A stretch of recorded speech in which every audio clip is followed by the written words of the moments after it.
Thank you for joining me for another Quick Hits conversation. I'm Dr. Robyn. With me today, I have Abby McCloskey. She's a financial advisor helping people live a most fulfilled life. I have Dr. Jesse Carey. He is a doctorate in chemistry. He has a degree in history and is currently the senior scientist at the Idaho National Lab. And I have Jim Lee. He's a financial futurist at StratFi. He has 30 years experience and he's the author of the book, Foresight Investing, a complete guide to finding your next great trade. The question today: is it a breach of confidentiality to give out a client's name as a reference, even if they've given you permission? Abby, what are your thoughts? Technically, no, if they give permission, but I was trying to think a few steps in. How would that conversation go? Because in dealing with finances, are you going to share with a stranger exactly what we've done for you? It's just a highly personal business. While you might look just like your neighbor, you scratch below the surface. We've all got our different head stuff with money. It's a different path with each person. So I don't think I'd feel comfortable, even with permission, giving a reference, because I don't feel it would be productive for either party, I suppose.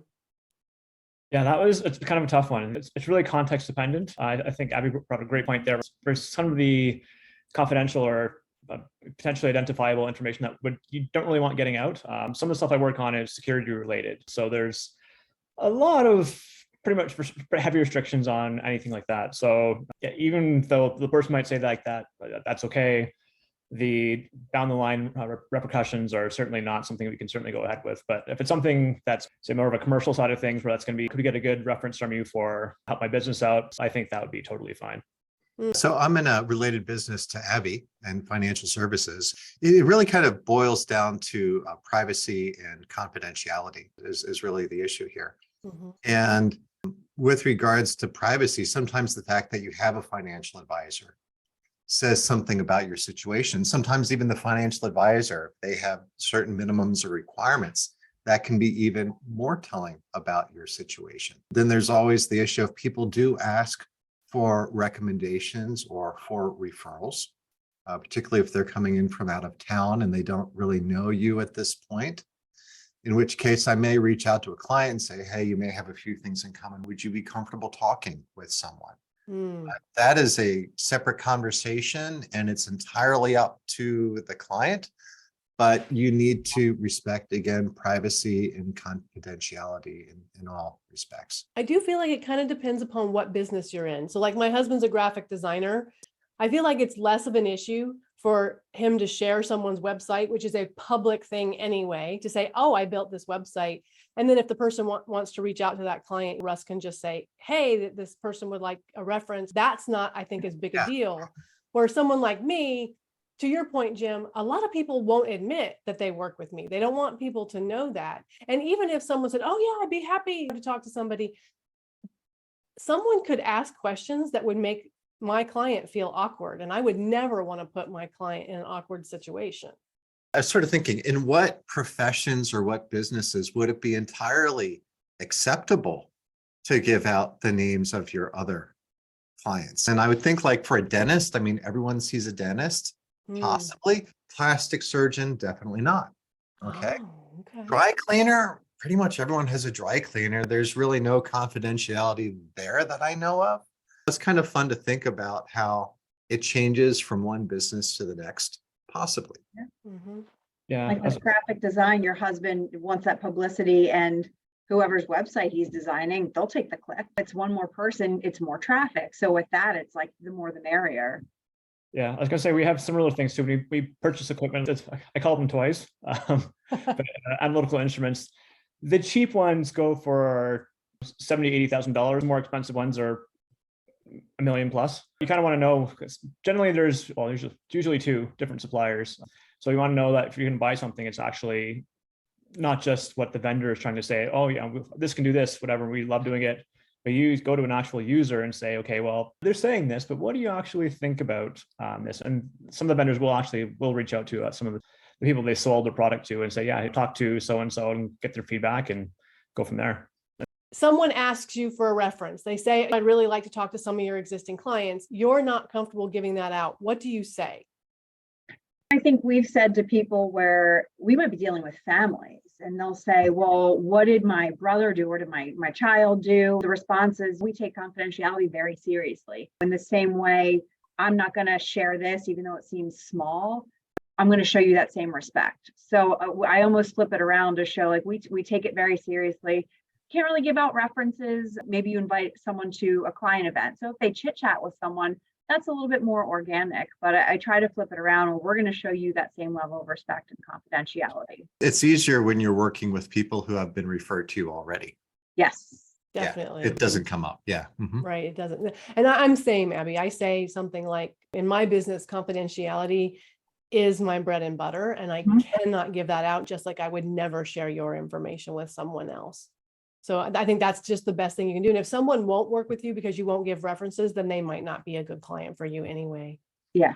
And you have to accept that. And not everyone's going to love you, and that's okay, because that means you're probably doing your job. Right. Exactly. In our business, there are actually pretty strong regulatory That's limits true. on things like client testimonials, for example. Yes. So we can't even do that, although that's been changing a little bit recently. Mhm. If you ask somebody for references, do you think that the information that you get from those people is actually legitimate? And I asked this question because I had a guy who I asked for references, who's a marketing guy, and he gave me some names. These people had glowing information about what a great guy he was, how much integrity he had. He was a scoundrel and he stole like $20,000 from me and did nothing. So are references actually even useful? We're always going to show your highlight reel. It's like social media. No one's going to say this person had an average experience. I'm going to share their name. So you're always going to try to parade like the A+ clients who love you and are going to tell you. So it's, yeah, I would agree. They're probably not overly useful. Mm-hmm. Jesse, when you get someone who has a piece of equipment, do you find that to be useful? Like, do they share their real honest experience with you? The people who are usually there, yeah, because sometimes the software might be buggy. It's just really not user friendly, or it just craps out regularly. And like some things are easier to use than others. Knowing that, so that makes a difference. I'm talking to some of the people and seeing what their experiences are, and it is nice to see that. Kind of nice. I guess you can sort of ask how do things go wrong. I guess that's what we call it, your lowlights, but to look at that kind of aspect of things and to get a better feel from it going that way. And sometimes they're like, no, this thing is just, it is fantastic across the board. Or sometimes it's, yeah, you'd probably be better off spending your money elsewhere, which is nice feedback as well. I do feel like if it's something like hardware or software, that's a tangible, does it work or does it not work? Whereas I feel like if it's a human, I don't know if references are as useful. Jim, what do you think? I kind of agree that the references that you show or may present could be selected based upon how you might think people respond. And I would say that a far better use of time than asking for references or asking for recommendations is to spend that time getting your clients excited about what they do so that they just sing your prices. And you don't have to prompt them, I mean, yeah. It's always easier to have the client as the advocate. And it seems like, well, isn't that just flipping it? It's the same thing, but it's a different direction. Whereas if someone's talking to their neighbor and they're like, oh, I don't like my advisor, or I'm having trouble with this. And the client's like, oh, my advisor helped me with that. It's like one specific thing that's like, oh, well, maybe I should talk to them. Yeah.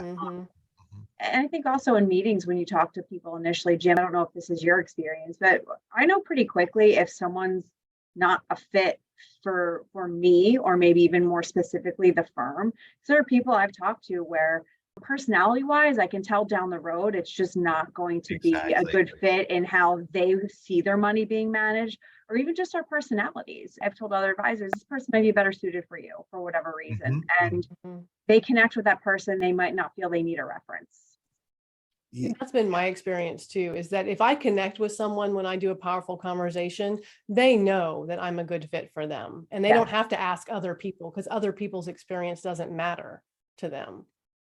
Because it's entirely different, especially in your line of work, Robyn. Everyone's needs are so different. And again, like ours, Jim, there's a lot more psychology in financial planning than I think people realize. And it's just depending on, do you connect, do you understand what their background is with money? Did they have it? Did they not? And then their neighbor might not be the same fit.